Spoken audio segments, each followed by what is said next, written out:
नमस्कार। आज विज्ञान की छठी ऑनलाइन कक्षा में आपका हार्दिक स्वागत है। कल अपन ने देखा था पाचन तंत्र, मानव पाचन तंत्र।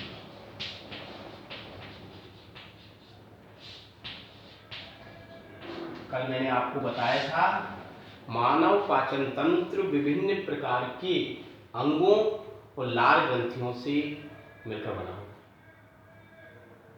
बहुत जटिल प्रकार का विकल्प है मानव का। पाचन तंत्र भी एक जटिल संरचना है। 3 प्रकार से प्रश्न बनते हैं कि मानव पाचन तंत्र का सचित्र वर्णन करो, तो मानव के अंगों का वर्णन करना। पाचन तंत्र में कौन सी ग्रंथियां पाई जाती हैं? तो 3 ग्रंथियां हैं, लार ग्रंथि, यकृत ग्रंथि और अग्नाशय ग्रंथि। उनका वर्णन करना है। और पाचन की क्रियाविधि क्या है? तो पाचन की क्रियाविधि का वर्णन करेंगे। हमारे पाचन तंत्र में मुख से ही पाचन प्रारंभ हो जाता है, तो मुख में भी पाचन क्या पूछ सकता है? क्योंकि इस पूरा वर्णन करेंगे तो बहुत बड़ा प्रश्न हो जाता है, चित्र भी बनाना है। तो मुख में पाचन कैसे होता है, छोटी आंत में पाचन कैसे होता है, ऐसे इसमें प्रश्न बन सकते हैं। अब कल हमने आपको बताया था मानव पाचन तंत्र क्या है। विभिन्न प्रकार के अंगों और ग्रंथियों से जो मिलकर जो तंत्र बनता है वही पाचन तंत्र है। सभी एक सामंजस्य में कार्य करते हैं। किसी भी अंग के कार्य सही न करने से पूरे पाचन तंत्र पर प्रभाव पड़ता है। अब हमारे पाचन तंत्र के मैंने सबसे पहले मुख्य अंग बताए थे 7। आज पुनः उनका डिटेल में अध्ययन करेंगे।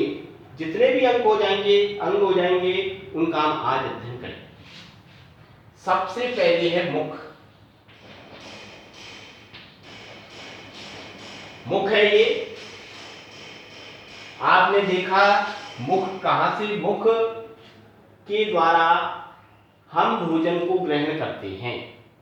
हमारी जो आहार नाल है एक लंबी 8 से 10 मीटर, मैंने आपको बताया था 8 से 10 मीटर लंबी होती है, जिसका प्रारंभिक सिरा मुख होता है और अंतिम सिरा गुदा होती है। मुख से भोजन को ग्रहण किया जाता है। पूरे इस तंत्र के अंदर पाचन होता है, पचित भोजन का अवशोषण होता है और उसके पश्चात अपशिष्ट पदार्थ जो हैं वो गुदा के द्वारा शरीर से बाहर त्याग दिए जाते हैं। तो 2 सिरे हैं इसके, और ये जो मुख है ये मुख गुहा में खुलता है। एक मुख गुहा है। इस मुख गुहा में खुलेगा मांसल, जिसमें ऊपरी कठोर तालु होता है, निचला तालु मुलायम होता है। मुख में सभी ओर गमन करने वाली एक मांसल संरचना होती है, जिसको आप सभी जानते हैं। क्या होती है? जीभ होती है, या जिसको जिह्वा कहते हैं। स्वाद का ज्ञान कराती है। खट्टे, मीठे, नमकीन जितने भी स्वाद हैं उनका ज्ञान किसके द्वारा होता है? जिह्वा के द्वारा। जिह्वा लार स्रावित करती है। लार के अंदर भोजन को पचाने वाले, कार्बोहाइड्रेट को पचाने वाला एंजाइम स्टाइलिन होता है, जिसको लाला रस भी कहते हैं। ये जीभ के द्वारा स्रावित होता है। भोजन को मुख में घुमाएगी, ये भी जीभ का काम है। जो जीभ है मुख के पृष्ठ भाग पर जिह्वा फ्रेनुलम के द्वारा ये जुड़ी होती है। ये जिह्वा एक फ्रेनुलम भाग है, उसके द्वारा क्या होती है? ये जुड़ी हुई होती है और मुख के मध्य में स्थित होती है। कटोरीनुमा भाग है मुख गुहा, जिसमें जीभ रखी हुई है। दूसरे इसमें क्या रखे हुए हैं? आपके जीभ के अलावा दांत हैं। आपको बताएं, जो दांत हैं, मनुष्य के दांत एक सांचे नुमा संरचना में लगे होते हैं। उस सांचे नुमा संरचना को हम क्या कहते हैं? मसूड़े कहते हैं। मसूड़े में दांत फिक्स रहते हैं, गर्तों में लगे होते हैं, इसलिए मनुष्य कैसा है? गर्त दंती है। मानव कैसा है? गर्तदंती, क्योंकि दांत जबड़े में यानी दांत जो हैं वो मसूड़ों में लगे हुए हैं। दूसरा क्या है? मनुष्य के अंदर 2 बार दांत आते हैं। कच्चे दांत होते हैं जिसको सामान्यतः कहते हैं दूध के दांत, अस्थायी होते हैं। फिर स्थायी दांत आते हैं। जीवन में 2 बार दांत आते हैं, इसलिए मनुष्य कैसा है? द्वैबारदंती, यानी द्वय माने 2, बार माने बार आना और दंती माने दांत, यानी मानव में 2 बार दांत आते हैं, इसलिए वो क्या कहलाता है? द्वैबारदंती कहलाता है। सांचे को मसूड़ा कहते हैं, मसूड़े में लगे होते हैं, इसलिए इसको हम क्या कहते हैं? गर्तदंत। और जब इस दांतों को भी देखेंगे तो ये 4 प्रकार के दांत हैं। दांतों की संख्या 16 ऊपरी जबड़े में होते हैं, 16 निचले जबड़े में होते हैं। ओवर 32 दांत एक मापदंड है। सभी के 32 हों ऐसे आवश्यक नहीं है, किसी के 28 भी होते हैं, 29 भी होते हैं। अक्कल लाड़ जो कहते हैं वो जब सारी आ जाती हैं तो 32 दांत होते हैं। सबसे पहला दांत होता है कृंतक, रदनक, चवर्णक,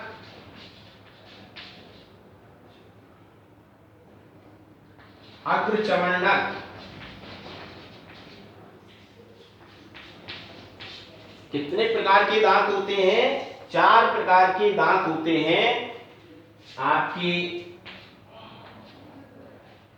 कृंतक, कृंतक दांत का काम क्या है? काटने के काम आते हैं, कुतरने के काम आते हैं। गिलहरी है, कृंतक दांत अधिक विकसित होते हैं। चूहे हैं, उसमें कृंतक दांत अधिक विकसित होते हैं। तो कृंतक दांत का काम क्या है? कुतरने का, काटने का काम है। ऊपरी जबड़े में 2, निचले जबड़े में 2। रदनक है, रदनक दांत का काम होता है चीरने फाड़ने का, चीरने फाड़ने का काम करती है। मांसाहारी जो जंतु हैं, बिल्ली है, कुत्ता है, उसमें आप देखेंगे रदनक दांत अधिक विकसित होते हैं। मानव भले ही मांस का सेवन कर रहा है, लेकिन उसकी जो फिजिकल एनाटॉमी है, शारीरिक शरीर क्रिया विज्ञान के अनुसार वह शाकाहारी है, क्योंकि दांत उसके रदनक अधिक विकसित नहीं है। इनका काम क्या होता है? चीरना फाड़ना। ऊपरी जबड़े में 2 और निचले जबड़े में 2 होते हैं। तीसरा है चवर्णक और अग्रचवर्णक।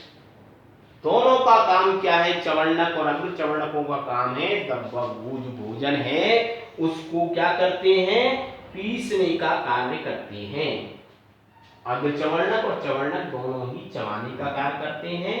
इसकी 4 संख्या होती है, इसकी 2 संख्या, 6 संख्या होती है। इस प्रकार ये दांत हैं। चवर्णक 6 पाए जाएंगे, अग्रचवर्णक 4 पाए जाएंगे। टोटल देखें 4 2 6 12 4 16। एक जबड़े के लिखे मैंने 16 ऊपरी जबड़े में होते हैं, 16 निचले जबड़े में होते हैं। अब आप कहेंगे 32 दांत नहीं हो रहे तो कौन से कम होते हैं? ये चवर्णक वाले दांतों की संख्या कम हो जाती है। किसी के 2 आए तो वो कितने हो गए? 32 रह गए। किसी के 3 कम आए तो 29 रहे। ऐसे अपने मुख का ये संरचना थी। एक भाग देखा है हमने अंग, मुख का एक मुख कटोरे नुमा भाग है। इस कटोरे नुमा भाग में जीभ है और दूसरे दांत हैं। जिह्वा के बारे में देखा, ये मुख पृष्ठ भाग में जिह्वा फ्रेनुलम से जुड़ी होती है, मांसल है, भोजन को मुख में घुमाती है, लार स्रावित करती है और मुख से ही भोजन प्रारंभ हो जाता है मानव में। मुख से ही भोजन का पाचन, क्योंकि उसमें टाइलिन एंजाइम लार के द्वारा स्रावित होता है। ये लार ग्रंथियों में अपन पढ़ेंगे जब ग्रंथियों का और विस्तृत अध्ययन करेंगे। दांत बताया था, दांत 4 प्रकार के हो गए आपके। कृंतक है, रदनक है, चवर्णक है, अग्रचवर्णक है। इनकी संख्या होती है, इनके कार्य देखें। ये भोजन को काटने, पीटने, लुगदी नुमा बना देते हैं। यही कारण है कि मानव के पाचन तंत्र में भोजन का पाचन मुख से प्रारंभ हो जाता है। मुख में बहुत भाग पाचन होगा, इसको दांत से अच्छी तरह चबा के बिल्कुल लुगदी नुमा हो जाना चाहिए। समय के अभाव में आप क्या देखते हैं, किसी को विद्यालय जाना है, किसी को अपनी सरकारी सेवा में जाना है, किसी को बिजनेस पर जाना है, जल्दी जल्दी हम भोजन करते हैं, भोजन को मुख में दांतों से अच्छी प्रकार नहीं चबाते, जिससे उसको काम किसको करना पड़ता है, आमाशय को करना पड़ता है। कब काम करेगा? आपसे मैं कह दूं आप अपना गृह कार्य करेंगे और इस भैया का भी गृह कार्य करके लाना है, आप 1 दिन लाएंगे, 2 दिन लाएंगे, 4 दिन लाएंगे, एक दिन आप बहुत परेशान हो जाएंगे। तो जब मुख में संपूर्ण पाचन नहीं होता तो आमाशय में उसका कार्य करने में कठिनाई होती है, जिससे पाचन तंत्र सही प्रकार से कार्य नहीं करता है। तो हमने ये एक अंग देखा था मुख। अब दूसरा अंग हम देखेंगे ग्रसनी। ये ग्रसनी है, मुख का जो मुख गुहा का अंतिम और जो जिह्वा है और तालु का जो पिछला भाग है, जिह्वा और तालु का जो पिछला भाग है, एक ये संरचना बन रही है जिसको हम क्या कहते हैं, ग्रसनी कहते हैं। एक कुप्पीनुमा संरचना है। आपने देखा है एक कूलर के अंदर जब पंप नीचे से ऊपर पानी फेंकता है तो ऊपर एक जो उसमें कीप लगी होती है वो 3 दिशाओं में पानी का डिवाइडेशन करती है। ऐसे ही ये जो ग्रसनी है कुप्पीनुमा संरचना है। 3 प्रकार की होती है, बहुत डिटेल में भी देखना है। मुख ग्रसनी है, नासा ग्रसनी है, कंठ ग्रसनी है। मुख ग्रसनी का काम है भोजन को ग्रास नली में पहुंचाना, जिसको ग्रसिका भी कहते हैं, ग्रास नली को। नासा ग्रसनी का काम क्या है, जो वायु है उसको श्वसन नली में पहुंचाना। वहां से कंठ ग्रसनी में कंपन होते हैं जिससे कि ध्वनि उत्पन्न होती है, वहां स्वर यंत्र पाए जाते हैं। तो जिह्वा का और तालु का पृष्ठभाग एक कुप्पीनुमा संरचना बनाता है, जिसको हम क्या कहते हैं, ग्रसनी कहते हैं। ग्रसनी वायु को श्वास नली में और भोजन को आहार नली में जान भिजवाने का कार्य करती है, इस पर नियंत्रण का कार्य करती है। किसी भी परिस्थिति में भोजन श्वास नली में नहीं जाना चाहिए और किसी भी परिस्थिति में जो वायु है वो भोजन नली में नहीं जाना चाहिए। ऐसा नियंत्रित करने का काम कौन करती है, आपके ग्रास नली करती है, वो ग्रसनी करती है। और जो ग्रसनी है वो ग्रसनी श्वास नली और पृष्ठभाग में, इसके पृष्ठ में यहाँ श्वास नली है और पृष्ठभाग में इसकी क्या है, ये ग्रास नली होती है। मैंने बताया पृष्ठभाग में और अग्रभाग में क्या होगी, श्वास नली होगी। इस प्रकार आपको मैंने बताया था 3 भागों में ये। उसके पश्चात अपना तीसरा भाग है ग्रास नली, जिसको क्या कहते हैं, ग्रसिका कहते हैं। मुख से भोजन किया, जीभ ने घुमाया, दांतों ने चबाया, भोजन दुग्धिनुमा हो गया, ग्रसनी में जाएगा। ग्रसनी उसको ग्रसिका या ग्रास नली में भेजती। ग्रास नली का एक लंबी नलिका का संरचना है, नलिकानुमा, जिसकी भी लंबाई आप 25 सेंटीमीटर के लगभग होती है। गर्दन से लेकर उधर भाग में प्रवेश करती है और इसकी आप लंबाई देखेंगे तो लगभग 25 सेंटीमीटर लंबाई होती है। 15 सेंटीमीटर का अपना फुटा होता है, उससे 1.5 फुटे के लगभग आप छोटा स्केल है, उसका लंबाई होती है। और ये कैसी होती है, सक्रिय नली है, जो कि वक्ष स्थल से होती हुई कहां पहुंचती है, मध्य पट से निकलकर उदर गुहा में प्रवेश करती है। अग्रभाग जुड़ा हुआ है आपका ग्रसनी से, इसका पश्च भाग जुड़ा हुआ है आमाशय से। इसमें कुछ लाल ग्रंथियां, इसमें कुछ पाचक ग्रंथियां भी होती हैं, जो क्या करती हैं, उसमें रस डालती हैं। और रस डालने से क्या होता है, श्लेष्मा ग्रंथि जो रस डालती है, जिससे श्लेष्मा भोजन को लसलसेदार बनाता है, बिल्कुल लुगदीनुमा, बिल्कुल, जिससे आसानी से गति देते हुए आमाशय में पहुंच जाए। ये जो ग्रसिका है, ये इसमें श्लेष्मा ग्रंथि होती है। वो श्लेष्मा ग्रंथि क्या करती है, भोजन में श्लेष्मा स्रावित करती है, जिस श्लेष्मा से क्या होगा, भोजन लसलसा हो जाएगा और ग्रसनी के द्वारा आमाशय में पहुंचता है। और यहाँ एक विशेष प्रकार की गति होती है जिसको क्रमाकुंचन गति कहते हैं। उस क्रमाकुंचन गति के द्वारा भोजन कहाँ जाएगा, आपके भोजन आमाशय में जाएगा। ये भी ध्यान रखना है हमको, यहाँ पर ग्रास नली के शीर्ष पर, यानी ग्रास नली का शीर्ष यहाँ एक ढक्कन होता है, एक मांसपेशियों का नुमाई पर्दा होता है, जिसको हम क्या कहते हैं, घाटी ढक्कन, एपिग्लोटिस कहते हैं। घाटी ढक्कन होता है, एपिग्लोटिस या घाटी ढक्कन कहलाता है, जो भोजन के निगलने के दौरान वो ढक्कन बंद हो जाता है और भोजन कहाँ जाएगा, केवल इसी भाग आमाशय यानी ग्रास नाल में आता है, श्वास नली में से जाने से रोकता है। पूछ सकता है घाटी ढक्कन का क्या काम है? घाटी ढक्कन का काम है भोजन को श्वास नली में जाने से रोकना। ये हमारा तीसरा भाग था ग्रास नली, और चौथा भाग देखेंगे आमाशय।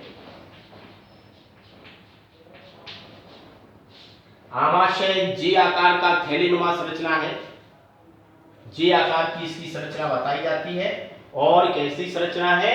ये जो जे आकार की संरचना है और मांसल भाग है, इसके अंदर आप देखेंगे 1 से 3 लीटर तक आहार इसमें होता है। कहते हैं भाई पेट भर गया, पेट भरने पे क्या है, आमाशय भर जाता है।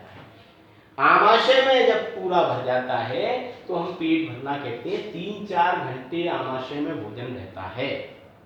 आमाशय के भी कार्य देखेंगे आप, आमाशय के क्या कार्य है, आमाशय में कैसे वो हम भोजन के पाचन में देखेंगे। यहां इसके 3 भाग हैं। पहला जो भाग है बायां, ये जो भाग है जो ग्रास नली से जुड़ा हुआ होता है, इस भाग को हम कहते हैं कॉर्डियक भाग। ये कॉर्डियक भाग है। ग्रास नली से आमाशय का जो भाग जुड़ा होता है वो क्या कहलाता है, कॉर्डियक। जो छोटी आंत से दायां भाग, अंतिम भाग जो छोटी आंत से जुड़ा हुआ होता है वो कहलाता है पाइलोरिक भाग। हिंदी में इसका नाम अलग हो सकता है। कॉर्डियक भाग है जठरागम और पाइलोरिक भाग है जठर निर्गमी। ये जठरागम, जठर में आगमन भोजन का, और ये जठर निर्गमी, जठर यानी उधर आमाशय से निर्गम यानी बाहर निकलना। और बीच का जो भाग है ये कहलाता है फंडिस। 3 भाग हो गए, आप पुनः देखें। ये वाला भाग है जठरागम और ये वाला भाग होता है जठरा निर्गम और बीच का भाग होता है फंडिस।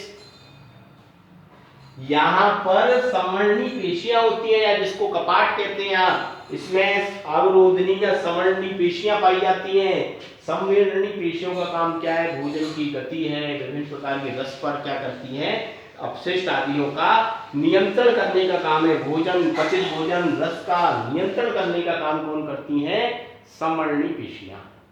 तो यहाँ समवर्णी पेशियां पाई जाती हैं जिसको कपाट भी कह सकते हैं। ये मैंने बताया था आपको कॉर्डियक, तो कॉर्डियक कपाट कहलाता है। ये पाइलोरिक भाग था तो ये पाइलोरिक कपाट कहलाता है। तो 2 संवर्धनी वो समवर्णी पेशियां हैं, जिस पहली है ग्रास नल का अवरोधनी, जिसको मैंने अंग्रेजी में कहा था कॉर्डियक। इसका काम क्या है, ये जो यहाँ पर अम्लीय भोजन है इसको ग्रास नली में जाने से रोकती है, मुख की ओर नहीं जाने देती। कई बार क्या होता है, अपन ज्यादा खा लेते हैं या कोई अपच हो जाता है तो ये कपाट खुल जाता है और यहाँ से जो खट्टा खट्टा पदार्थ है वो मुख के माध्यम से उल्टी के रूप में क्या हो जाता है, आमाशय से बाहर आ जाता है। तो ये नियंत्रण करने का काम कौन कर रहा है, आमाशय के अग्रभाग जो है हमारा जठरागम भाग में जो समवर्णी पेशियां हैं जिनका नाम है जठर ग्रास नली अवरोधनी, और दूसरी है जठरा निर्गमी अवरोधनी। अंग्रेजी में ज्यादा सरल है इनके पाइलोरिक कपाट। जठरा निर्गमी अवरोधनी जो छोटी आंत और आमाशय के मध्य अंतिम भाग से जुड़ी है। ये छोटी आंत से भोजन को, छोटी आंत से जो भोजन है वो नियंत्रण रखती है, यानी आमाशय से छोटी आंत में तो भोजन जा सकता है लेकिन छोटी आंच से भोजन पुनः आमाशय तक नहीं आ सकता। इस बात का नियंत्रण करने का काम कौन करती है? ये आपकी आमाशय का जो तीसरा भाग था, हमने बताया था जठरा निर्गम, और वहां पर जो कपाट होता है उसको हम क्या कहते हैं? पाइलोरिक कपाट। अंग्रेजी में पाइलोरिक कहते हैं, हिंदी में उसका नाम है जठर निर्गमीय अवरोधनी संवर्णी पेशियां। ऐसे 4 आपने ये भाग देखे हैं। बहुत लंबा ये अपना तंत्र है। सबसे बड़ा आप इस पाठ में यदि कोई तंत्र है तो मानव पाचन तंत्र है। महत्वपूर्ण तंत्र है, शरीर से भोजन का पाचन करके ऊर्जा मिलेगी। तो हमने आज 4 अंगों का देखा। आज भी हमने कल इस भाग के वीडियो प्रोवाइड हुई है, आपको कराई गई है, आज भी कराएंगे। लेकिन जो नोट्स हैं वो जब पूरा पाचन तंत्र समाप्त हो जाएगा, सारा वर्णन पढ़ लेंगे, तो एक साथ हम आपको इस पाचन तंत्र के नोट्स प्रोवाइड कराएंगे। तो आप इसको घर में रहकर अच्छे से पढ़िए, घर रहिए, स्वस्थ रहिए, बार बार हाथों को साबुन से धोते रहिए, बाहर निकलते समय मास्क का उपयोग करें। यही कोरोना जैसी महामारी पर बचाव करने का तरीका है। तो ये सारी विधियां अपनाएं, जिससे कि कोरोना हारेगा और हमारा भारत जीतेगा। धन्यवाद।